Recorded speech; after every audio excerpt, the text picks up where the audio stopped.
সবাই কেমন আছেন? সবাই ভালো আছেন? আজকে আমরা করবো ফুড ব্লগ। এই দেখেন এখানে অনেক খাবার আছে। আসেন আপনাকে সবগুলোর নাম বলে দেই। এটা হলো শর্মা, এটা হলো থাইল্যান্ডের একটি কাটলিচু, এটা হলো চিকেন, কি বলে চিকেন চুঙ্গি। আর গাইস এদিক দেখাও। আর গাইস এটা হলো এক ধরনের মিষ্টি, এটা হলো একটা মিষ্টি। এই দেখেন গাইস এখানে নুডলস। ছোট ছোট রোল এখানে দেখেছেন গাইস দেখেন এখানে তরমুজ অনেকগুলো দেখেন। ও ভাই পড়ে যাবে। এই দেখেন কেক। ওকে গাইস দেখেন এইটা অবশ্যই জানেন সবাই, আমার উপরে আবার খাইতেছিলাম সমস্যা। এখানে আপেল, এখানে আছে পেয়ারা।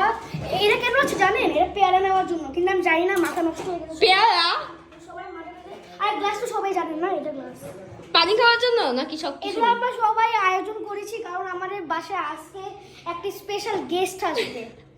আর সেই গেস্টটা কি বলবো মানে আমাদের